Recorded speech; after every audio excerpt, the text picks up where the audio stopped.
berjumpa sahabat-sahabat BKD di mana saja berada. Sudah hadir bersama kami Bapak Kepala BKP SDMD Kabupaten Sumba Timur, Bapak Thomas Pekari Esos, dan juga di sebelah Bapak Kaban ada Bapak Unun Fernandes Akoli sebagai administrator kegiatan seleksi JPTP di lingkungan pemerintah Kabupaten Sumba Timur, dan rekan-rekan asesor semua. Selamat sore. Selamat sore. Apa kabar? Kabar Baik, baik. luar biasa Pak. Mantap. Baik, mungkin sebelum kita tanya jawab, berdiskusi lebih lanjut dengan Bapak Kaban, sebelumnya kita dengarkan bersama gambaran singkat tentang proses seleksi JPTP yang terjadi, yang saat ini sedang berlangsung di Kabupaten Sumba Timur. Pak Unun mungkin bisa gambarkan seperti apa prosesnya, terutama untuk penilaian kompetensi manajerial dan sosial kultural. Silakan Pak Unun. Baik, terima kasih Pak Wilfried untuk kesempatan yang diberikan. Yang pertama kami sampaikan atau kami mau gambarkan sedikit tentang proses seleksi jabatan pimpinan tinggi Pratama di Kabupaten Sumba Timur, di mana jabatan yang dibuka itu adalah ada 12 jabatan. Awalnya peserta yang melamar 39, tapi pada saat ketika hendak mulai kegiatan, satu orang dinyatakan sakit sehingga peserta 38 orang. Tentunya 38 orang peserta dengan waktu yang terbatas itu merupakan satu tantangan tersendiri bagi para asesor dalam menggali secara komprehensif kompetensi dari masing-masing peserta. Namun kami bersyukur karena Kabupaten Sumba Timur sudah cukup siap dengan perangkat yang ada dan juga mendukung kami untuk melaksanakan kegiatan penilaian kompetensi menggunakan metode CAT. Terbukti dengan seluruh peserta, 38 peserta itu siap menggunakan metode CAT.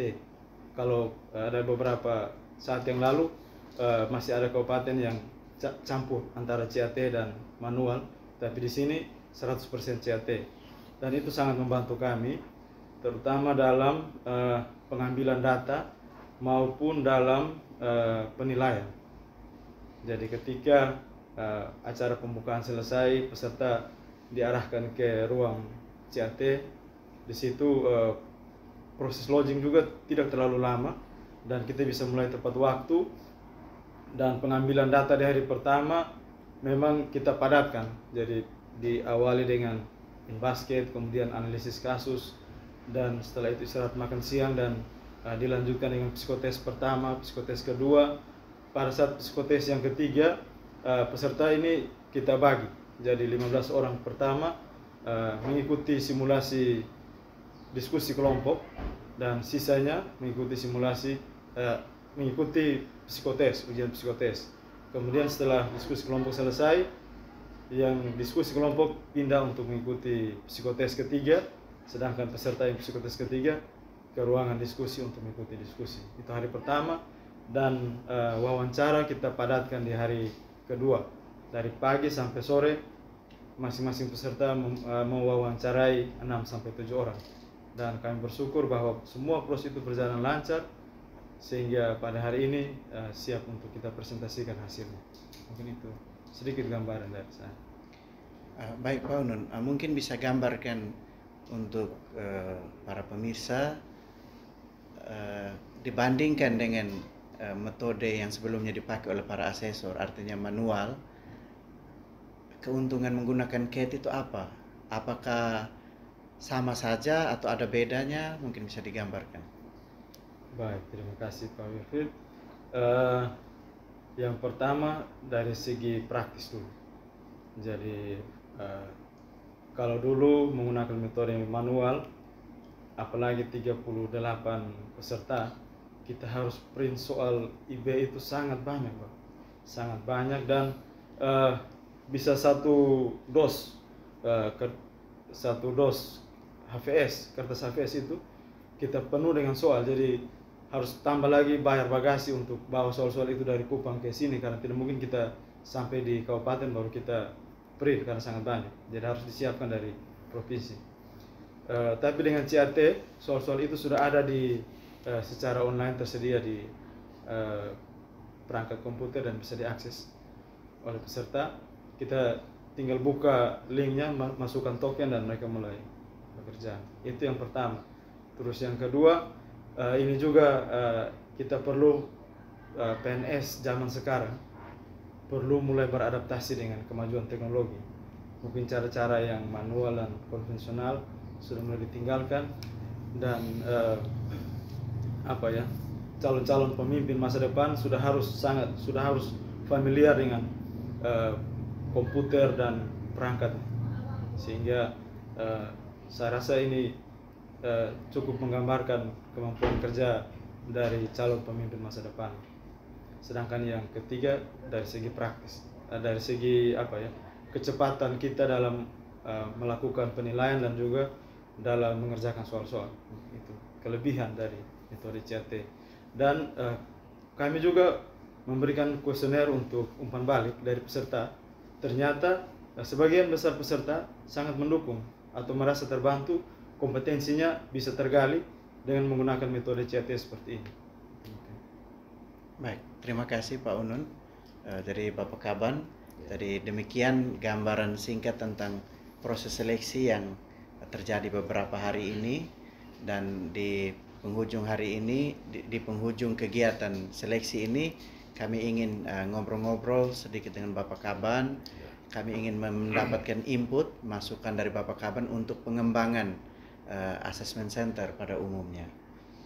Nah, baik Bapak Kaban, dari pantauan Bapak Kaban atau selama ini melihat kehadiran para asesor melakukan kegiatan penilaian terutama di Kabupaten Sumba Timur, menurut Bapak Kaban seperti apa performa para asesor ini? Baikkah atau diragukankah atau seperti apa Bapak? Silakan Bapak. Baik, adik-adik asesor semua, terima kasih banyak kalau ada waktu tersendiri untuk kita bincang-bincang seputaran assessment center kita. Kalau ditanya tentang performa daripada assessment center yang saat ini ada, menurut saya secara pribadi maupun lembaga itu luar biasa. Kenapa luar biasa? Ada tahapan-tahapan perkembangan yang diikuti secara bagus dan benar. Kalau kemarin-kemarin seperti yang Pak Unun sampaikan tadi masih memakai manual, hari ini kita sudah berada pada suasana memakai teknologi. Saya sebagai Kepala BKPSDM di Kabupaten Sumba Timur, luar biasa ada terjadi penghematan waktu. Ada efisiensi yang terjadi di situ dan efektivitas pekerjaan kita itu jalan dengan memakai CAT. Lalu para asesornya juga adalah anak-anak muda yang punya dedikasi tinggi untuk bagaimana menampilkan birokrasi di NTT itu dalam suasana birokrasi yang bersaing dalam artian bersaing positif, sehingga menggali potensi masing-masing para pejabat yang mau duduk dalam, kalau boleh ke depan mulai dari jabatan pengawas, lalu jabatan administrator, lalu juga di JPTP-nya. Kita buat pemetaannya, sehingga ketika kami sebagai pengelola kepegawaian daerah, itu kami akan menyiapkan sumber daya yang handal untuk menjawab tantangan yang ada, menjawab kebutuhan zaman yang ada. Kalau selama ini kita hanya berada pada satu kumpulan bahwa ini loh ASN kita, tetapi ketika kita berbicara tentang kompetensi kita masing-masing, siapa mengerjakan apa dan menghasilkan apa ke depan, belum bisa kita ukur. Oleh sebab itu, saya sangat mendukung betul terhadap hadirnya assessment center di provinsi. Dan kalaupun di 2 tahun lalu ya, karena suasana COVID dan lain sebagainya, kami mohon maaf ketika kami memakai assessment center dari luar. Hanya karena sebuah situasi di mana adik-adik dari assessment center Kupang ada kegiatan di tempat lain dan COVID tidak bisa kita berjalan lebih normal lalu kita pakai. Bukan berarti bahwa kita punya assessment center ini di provinsi itu kalah dengan yang lain. Kalau kemarin di paparannya saya dengar kita punya akreditasi A, lalu ISO-nya sekian, itu artinya bahwa dari segi penampilan saja, kalau menurut saya begini, kalau saya menilai tampilan luar adik-adik sudah oke. Artinya menampilkan wajah assessment center. Casing dalamnya, isinya adalah luar biasa, mengikuti dinamika yang ada. Lalu hasil yang ditampilkan untuk kami lewat hasil godokan adik-adik semua, saya sebagai kepala BKPSDM bisa memetakan ini para pejabat. Apakah nanti dari 12 JPTP yang kosong ini hanya 12 yang lolos, lalu masih ada 26 orang yang belum lolos, itu kita sudah bisa petakan. Ketika Bapak Bupati meminta kepada saya untuk menduduki jabatan administrator yang apakah di B atau di A, di bidang mana, di fungsi yang mana, saya tinggal sorong. Pemetaan dari adik-adik sudah ada. Walaupun belum semua. Mimpi panjang saya ketika kalau masih dipercaya di sini adalah pada waktunya nanti di 2025 sesuai reschedule saya akan meminta pada Bapak Bupati supaya kita lakukan proses assessment untuk semua OPD yang ada. Sehingga kita bisa tahu ketika kita sudah jalankan itu, anjap ABK dari masing-masing OPD itu tidak lagi sulit.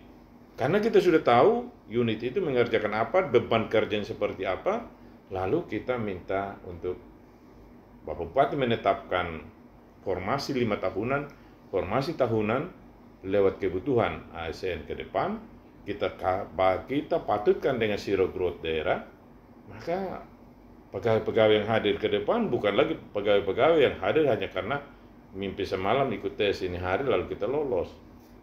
Kira-kira begitu. Jadi adik-adik semua, mohon maaf kan saya lebih kakak mungkin dengan Kak Goris mungkin saya.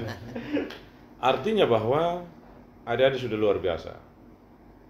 Kalau dalam ocehan-ocehan saya, untuk masuk menjadi asesor itu, pertama orang yang harus kalahkan dirinya dengan waktu. Jadi, waktu itu kita harus kalahkan untuk kita pakai dalam pengembangan pribadi. Asesor harus lebih pintar daripada yang diuji. Asesor harus lebih berpenampilan lebih dari yang kita uji. Oleh sebab itu, sudah adik-adik bertujuh ya kemarin, berdelapan yang hadir di Sumba Timur ini sudah sangat-sangat luar biasa. Ya, saran saya ke depan kalau masih boleh adalah asesor-asesor perempuan supaya kita jangan dianggap kita mendominasi gitu. Oleh sebab itu penampilan adik-adik asesor dari Assessment Center Kupang luar biasa kalau menurut saya. Penampilannya oke, penguasaan materinya oke. Kita lihat dari kecakapan untuk menaklukkan waktu lewat ketaatan dalam aturan yang tata tertib yang dipasang. Lalu ya di daerah memang kami ini kan sangat kekurangan. Pertama, kita kurang sarana prasarana pendukung lain. Kita punya ruang CAT itu ala kadarnya seperti itu, tapi dia sudah cetak banyak orang di situ. Yang berikut, kekurangan-kekurangan lain, ya kalau adik-adik mau mobile ke sana kemari, sarana di tempat itu belum mencukupi, sehingga waktu kadang-kadang dia terbuang juga di tempat itu. Nah, oleh sebab itu, maafkan kami, lalu pada waktunya nanti kita akan lebih mengolahnya lagi untuk menjadi peluang kita ke depan. Kira-kira begitu. Baik, terima kasih Bapak Kaban untuk apresiasinya terhadap kami, para personil ini, para asesor, juga terhadap assessment center. Perlu kami informasikan Bapak bahwa meskipun asesor ini semua laki-laki, tetapi yang memimpin asesor ini perempuan, Bapak. Ya, Ya, jadi cukup seimbang. Jadi lalu Bapak, kami informasikan juga bahwa tadi Bapak sudah ada rencana mungkin ke depan kegiatan seperti ini mau dibuatkan untuk eselon 3 juga pelaksana, dan ini untuk tingkat kabupaten kota sudah ada yang mulai, yaitu di akhir tahun kemarin, yaitu Kabupaten Kupang. Kami melihat bahwa sudah banyak kabupaten yang artinya terpapar dengan informasi ini bahwa jadi AC ini harus berkompeten, dan untuk mendiagnosa seberapa kompeten mereka itu lewat instrumen yang para asesor gunakan ini. Jadi terima kasih Bapak Kaban sudah punya, artinya ada rencana ke depan. Nah, tinggal kita komunikasikan kemudian. Lalu yang berikut Bapak Kaban, memang biasanya kita turun ke sini ini untuk kegiatan seleksi, artinya untuk penempatan seseorang di jabatan yang dilamar. Tapi tidak menutup kemungkinan bahwa hasilnya juga Bapak Kaban sebagai user bisa gunakan itu untuk terutama untuk yang mungkin saat ini belum terpilih, mungkin untuk kegiatan pengembangan atau apalah. Dan juga mungkin saya melihat bahwa dari posisinya Bapak Kaban melihat bahwa kegiatan seperti ini tidak saja menyeleksi orang yang duduk di eselon 2, tetapi juga membantu Bapak untuk menyiapkan kader-kader dari bawah, calon-calon eselon 2 ini yang masih cukup jauh, sehingga mereka punya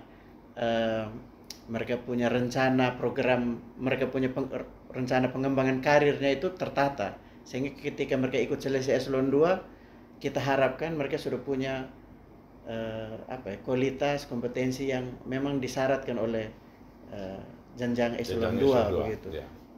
Mungkin komentar Bapak Kaban soal ini. Ya, kalau kita lihat dari RPJMD kami di Kabupaten Sumba Timur ya, bahwa dalam pengembangan sumber daya manusia, aparatur khususnya, itu luar biasa perhatian Bapak Bupati. Namun juga kita tidak menampik bahwa dengan kekurangan dana yang ada, karena semua itu kita berjalan sesuai dengan ya rencana yang ada, tetapi juga kita tidak mengabaikan tentang persiapan dana. Kebijakan yang diambil oleh daerah adalah peningkatan. Bagaimana kita meningkatkan, kita mengembangkan lebih luas juga lewat jalur-jalur formal yang memang sudah disiapkan. Apakah itu dengan BIMTEK, apakah itu dengan Diklat, dan lain sebagainya, untuk menggali potensi pribadi daripada ASN-ASN kita yang punya potensi. Seperti tadi, kalau saya menginginkan, ya kalau saya ditopang dari dana ke depan, saya akan di 2025, di 2024 saya akan majukan anggarannya untuk lakukan semacam pemetaan kekuatan kepegawaian yang saya miliki di Kabupaten Sumba Timur, lalu kita bisa petakan itu, kita kelompokkan dalam, ya kalau kualifikasi kan kita sudah tahu dari gelarnya dan lain sebagainya. Tapi kompetensinya kita tidak bisa ukur, ini jalannya bagus, ini penampilannya bagus, ini kalau berpakaian modis. Itu saya tidak bisa menilainya lewat casingnya saja. Tapi lewat pemetaan dari adik-adik asesor dengan berbagai instrumen penilaian, oh saya bisa lihat, oh ini kompetensinya ini, kemampuan manajerial dia itu seperti ini, kemampuan bidangnya ini. Kalau saya pasang di situ, pasti dia berjalan lebih cepat. Ini yang kita komunikasikan di Bapak Jakat dan kita komunikasikan kepada usernya. Usernya siapa ya? Bupati. Bapak Bupati, ini tidak hanya sekedar kemampuan kulturalnya seperti ini, tapi kemampuan bidangnya ini. Bapak pilih yang mana?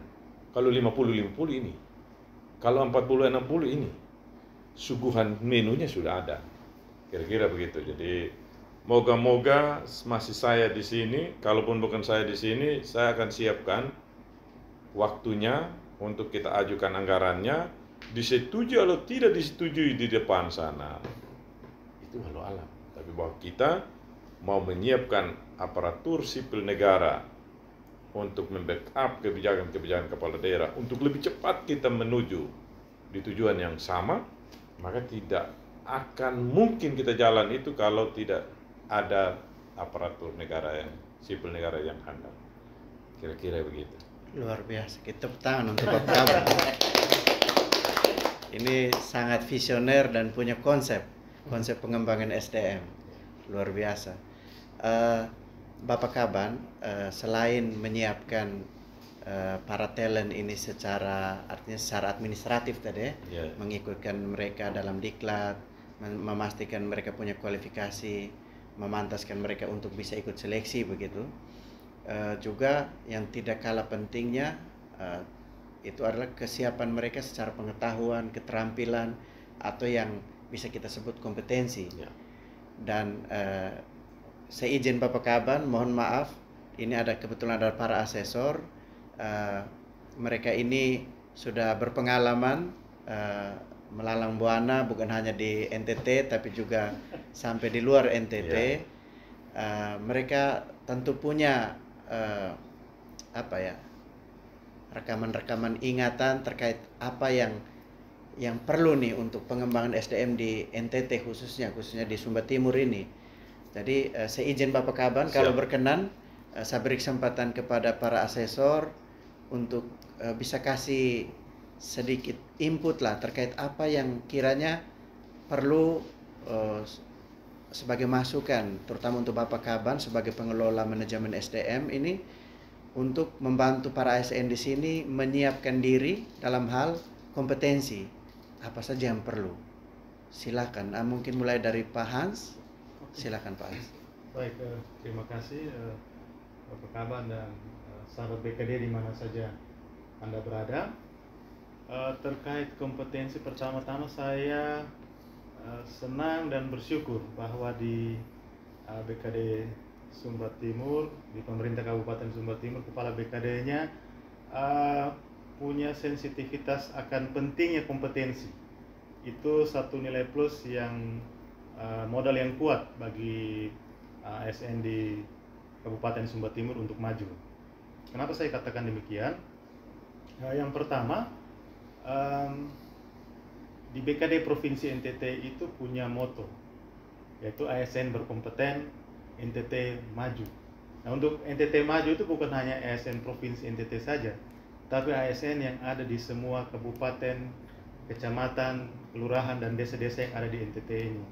Nah, di Sumba Timur ini dengan adanya perhatian akan pentingnya kompetensi, ini modal yang sangat besar.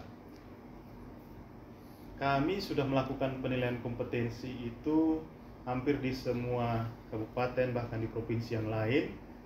Untuk provinsi saat ini itu semua perangkat daerah sudah kami nilai, semua jenjang Bapak Kaban, mulai dari pelaksana, kemudian pengawas, sampai dengan administrator dan JPTP, juga termasuk pejabat fungsional. Tahun 2022 itu kami sudah menyelesaikan untuk 39 perangkat daerah. Itu telah dinilai kompetensi seluruh ASN yang ada di 39 perangkat daerah. Memang itu pekerjaan yang tidak mudah, tetapi dengan dukungan Ibu Kepala BKD Provinsi NTT akhirnya itu bisa kami lakukan, dan kami rasa bahwa itu memberikan manfaat yang sangat banyak. Misalnya, saya berikan gambaran, dengan adanya penilaian kompetensi ini, pimpinan bisa memperoleh sebuah database, sumber informasi yang bisa digunakan atau dimanfaatkan untuk berbagai kepentingan. Untuk dalam hal ini manajemen ASN, bisa untuk mutasi, rotasi, ataupun untuk promosi ASN tersebut. Bahkan juga untuk dilakukan yang utama tidak kalah pentingnya itu kegiatan pengembangan kompetensi. Itu manfaat yang bisa kita petik. Lalu saran dan pengalaman kami selama ini, kebanyakan ASN itu kompetensi yang menurut kami perlu terus didorong, dikembangkan itu adalah hal-hal yang terkait dengan inisiatif ataupun inovasi ataupun kemampuan kita untuk beradaptasi dengan hal-hal baru. Nah, ini yang perlu kita dorong terus, kita pacu terus.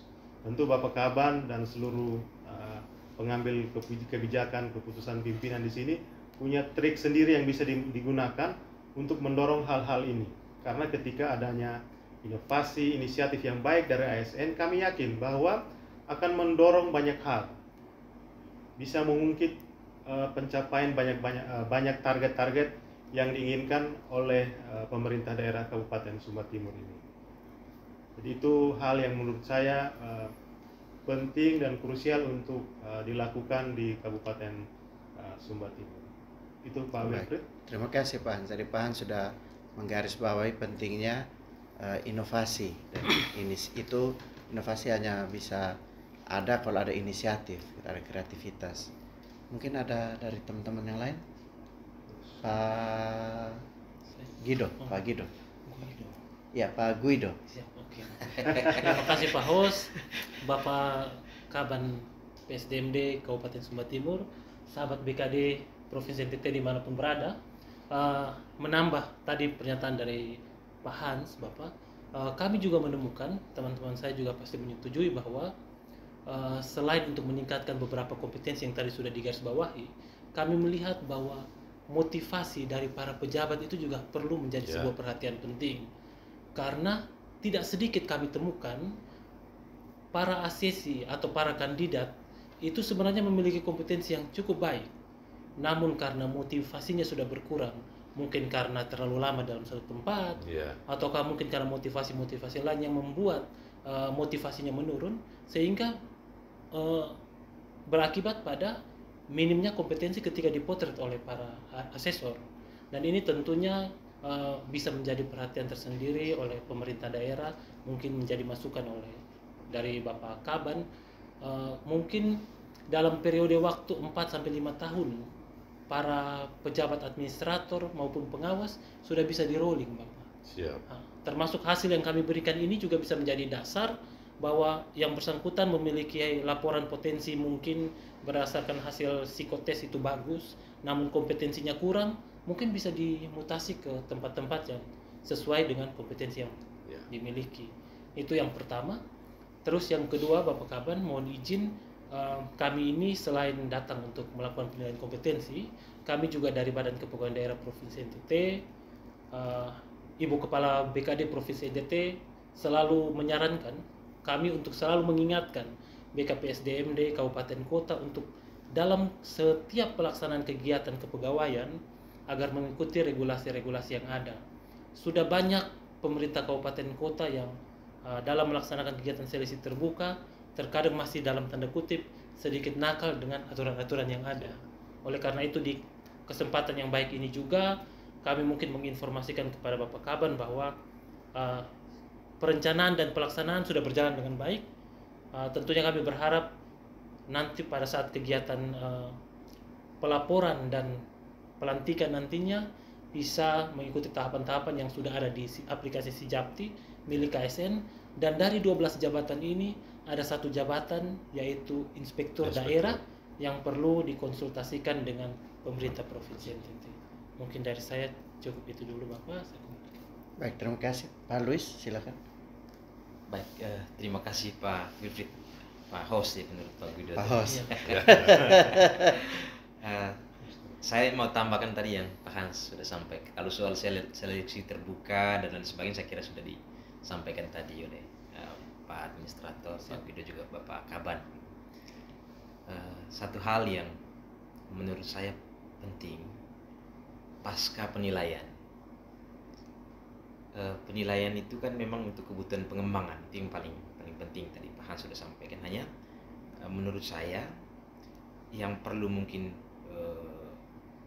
para user di semua instansi itu perhatikan bahwa ke depan mungkin Bapak Kawan perlu pengembangan yang sifatnya berkelanjutan. Kadang-kadang orang pulang PKP, pulang PKA, pulang PKN, ada laporan selesai sampai di situ. Iya, jarang ada yang kemudian menindaklanjuti apa yang mereka sudah dapat selama PKA, PKP atau PKN, atau menindaklanjuti proyek perubahan mereka gitu. Nah, ini sebetulnya kan ya gudang pikiran inovatif daerah sebenarnya ada di sekarang format-format PKP, PKA, bahkan Latsar ya, Latsar sekarang itu formatnya sebenarnya sangat mendukung perubahan-perubahan di daerah. Jadi mungkin tangkap saja peluang itu, dibikin semacam peraturan bupati begitu untuk mewajibkan hasil-hasil inovasi dalam diklat-diklat semacam itu ada keharusan untuk ditindaklanjuti, bahkan secara berkelanjutan. Mungkin itu saja tanggapan tambahan dari saya. Baik, terima kasih Pak Luis. Mungkin dari Pak Unun, Pak Greg. Pak Greg dulu. Baik, terima kasih Pak Hostess, Bapak Kaban, dan sahabat BKD dimanapun berada.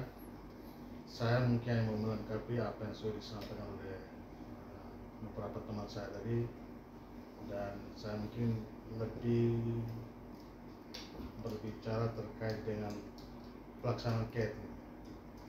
Dan memang kalau saya membandingkan ya, beberapa kabupaten yang kita selenggarakan penilaian kompetensi berbasis KET, dan ada beberapa yang sangat antusias untuk menggunakan dengan pendekatan ini, bahkan ada juga yang memang karena dengar bahwa KET akhirnya menarik diri.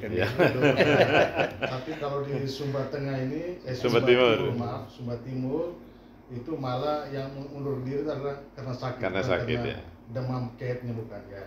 Dan itu menjadi tantangan tersendiri baik untuk peserta mereka ya secara tidak langsung mendorong mereka untuk mampu beradaptasi terhadap penggunaan teknologi. Terus yang kedua bagi kami sendiri ya, selain memang tantangan dari pimpinan kami, Ibu Kepala BKD, jadi kami terus berupaya untuk berinovasi dalam pelaksanaan penilaian ini. Jadi dari waktu ke waktu, dari asesmen ke asesmen lain, kita terus ya, kami teman-teman selalu berupaya untuk meningkatkan cara atau metode dalam penilaian ini. Dan untuk itu mewakili teman-teman, kami menyampaikan terima kasih kepada ya para peserta, Bapak Bupati dan Wakil Bupati, dan Bapak Sekda serta Bapak Kaban atas tantangan yang diberikan pada kami pada kesempatan ini. Dan ini juga menjadi gambaran kami ya, ke depan nanti akan seperti apa gitu. Jadi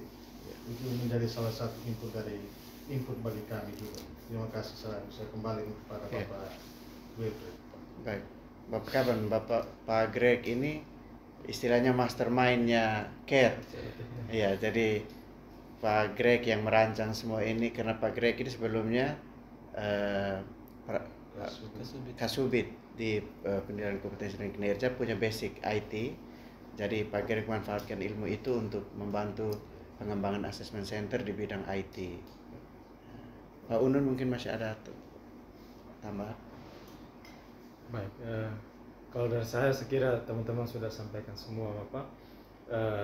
Harapan kami adalah kami berusaha untuk memberikan potret kompetensi yang sebenar-benarnya, seobjektif mungkin, dan semoga potret kompetensi ini bisa bermanfaat dan digunakan dengan baik oleh pemerintah Kabupaten Sumba Timur.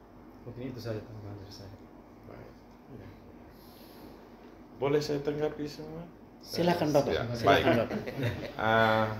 Dari 5 orang yang menyampaikan, lalu di host mengelaborasi lebih bagus untuk kita ya distribusikan waktu dengan baik ini.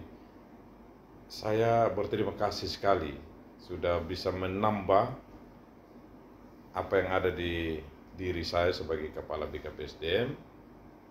ASN di Sumba Timur ke depan seperti apa? Saya punya mimpi bahwa ASN di Sumba Timur ke depan adalah ASN yang basis pekerjaan itu sudah teknologi. Sehingga kalau itu dikerjakan oleh satu orang, ada 5 tugas lalu habis di satu orang dan lalu waktu yang digunakan lebih sedikit, ngapain kita harus 5? Kita bayar orang bukan bayar kursinya. Itu pikiran saya, simpelnya. Nah, kalau tadi saya punya Adi Luis mengatakan bahwa pasca penilaian, pasca diklat, pasca BIMTEK, apa yang kita mau pakai? Memang ada berbagai kendala di daerah. Mungkin hampir sama kita budaya kita di NTT sangat terpengaruh pada budaya politik kita. Ada semacam pendapat umum yang sudah liar bahwa ganti pimpinan, ganti pejabat di bawahnya. Menurut saya sebenarnya kalau dalam birokrasi pemerintahan itu tidak boleh. Nah, kenapa tidak boleh? Karena misinya pemerintah itu adalah service, pelayanan publik. Sehingga ketika kita sebagai pemimpin daerah dalam hal ini, kita on the track. Dan saya sangat kagum pada bupati saya saat ini yang dia jalan. Anda berkualitas, kita jalan. Saya mau lebih cepat untuk sampai di titik sana. Bahkan beliau mengatakan pada kami, apa yang saya ambil sebagai kebijakan belum tentu itu menyenangkan untuk kamu. Tapi pada saatnya nanti kamu juga akan menjadi orang nomor 1, kamu akan rasakan ini. Itu artinya bahwa ada semacam pendelegasian kewenangan dan tugas yang ada supaya kita lebih cepat bawa Sumba Timur ke depan. Dari saya punya adik Guido tadi bahwa ya kita menempatkan, setelah kita petakan, kita tempatkan orang ke depan berdasarkan, ya kalau bahasa kerennya kan, menempatkan orang di posisi yang benar dengan pekerjaan yang sesuai dengan ilmunya. Benar sudah itu dalam kesana pikir kita. Tapi yang tidak kalah penting adalah ketika kita memang membutuhkan orang itu untuk duduk di tempat yang kita inginkan, menurut penilaian pimpinan itu, orang ini, ya itu tadi yang disyaratkan yang lain, syarat-syarat untuk kita sampai ke sana kita harus penuhi. Saya akan menggarisbawahi semua apa yang disarankan oleh teman-teman, yang saya punya saudara Pak Boris tadi. Pertanyaan saya sebenarnya akan menggelitik di adik-adik ini. Kalau tadi mau sudah tebak saya punya isi kepala, ya saya harus omong sekarang saya, walaupun adik-adik harus jawab saya juga dengan jujur. Mimpi saya salah satunya adalah menghadirkan juga para asesor kecil di sini yang akan membantu ketika para asesor yang segudang pengalaman data. Saya punya 4 di sini. Motivasi untuk masuk situ apa? Lalu maunya seperti apa? Supaya saya juga panggil mereka, apakah ada intervensi langsung dari pimpinan? Kalau intervensi saya sudah lakukan.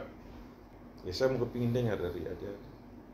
Siapa yang paling senior? Mungkin siapa yang paling pertama? Saya langsung angkat tangan. Saya mau cerita pengalaman ketika Bapak cerita. Saya ingat pengalaman kami ketika akan menjadi seorang asesor. Saya terlibat dalam penilaian asesor, penilaian kompetensi ini itu sejak saya CPNS dari 2010. Formasi saya itu, minta maaf Bapak Kaban, itu Widya Suara ketika seleksi CPNS.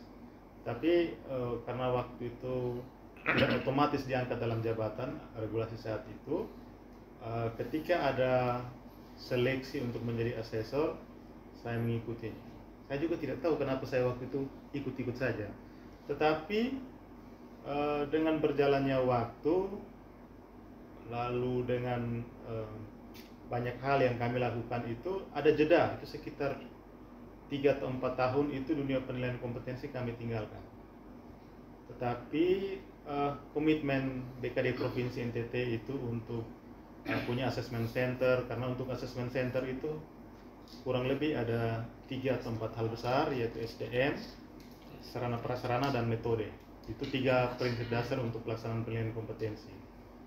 Nah, ketika BKD Provinsi NTT mulai fokus untuk pengembangan assessment center, kami mulai dilibatkan.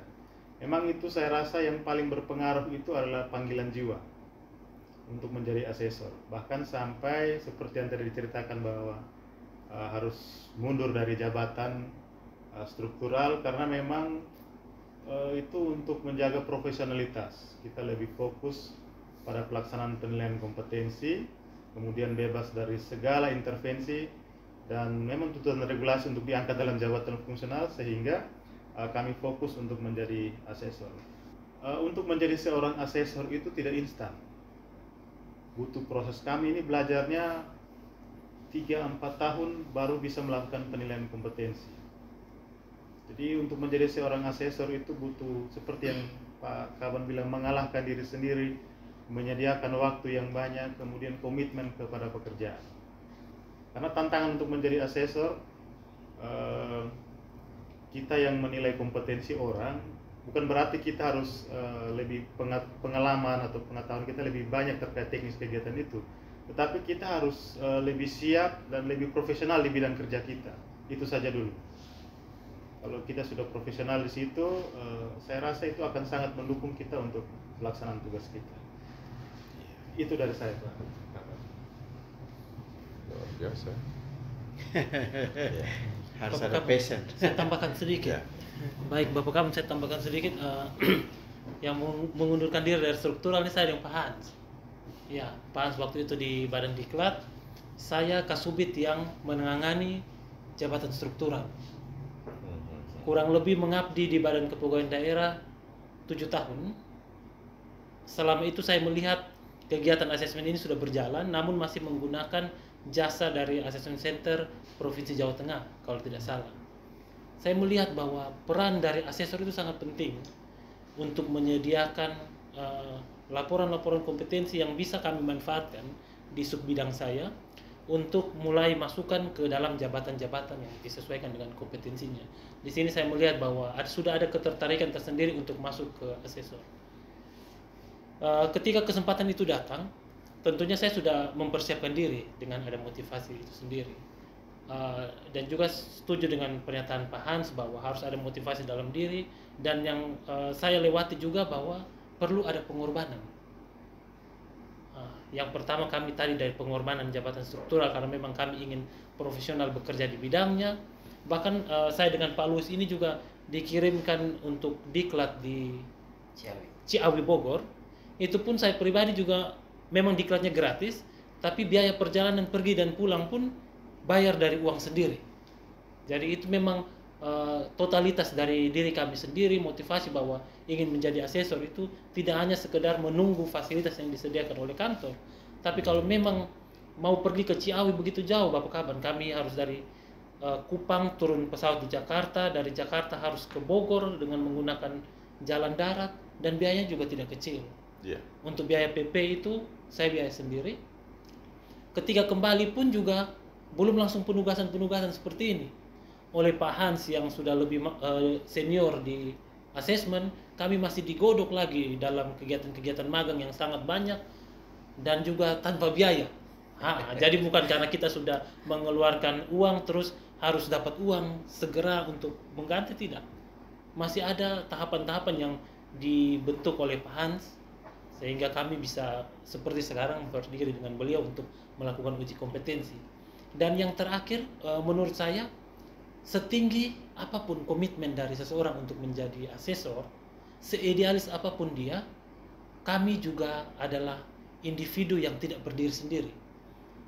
Di Badan Kepegawaian Daerah dengan kepemimpinan Ibu Kepala BKD, Ibu Hendelina Leskodat, kami bisa berkembang sampai sekarang. Karena saya melihat bahwa asesor ini sudah ada dari sebelum-sebelumnya, dari kepemimpinan gubernur sebelumnya, dan saya melihat pesatnya asesmen ini karena mendapat dukungan langsung dari pimpinan kami. Boleh dibilang, mungkin teman-teman nanti pernyataannya sendiri-sendiri, tapi menurut saya bahwa beliau membentuk kami dengan sedikit keras, karena beliau memiliki, sama seperti Bapak Kaban Sumba Timur, memiliki cita-cita yang tinggi untuk mengembangkan kompetensi ASN di Sumba Timur.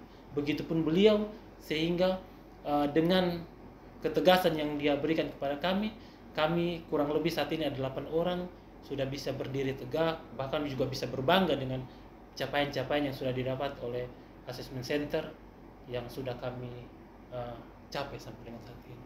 Jadi komitmen pimpinan juga tentunya sangat penting untuk menjaga mimpi-mimpi dari kami yang sebenarnya juga tidak bisa berdiri sendiri tanpa pimpinan.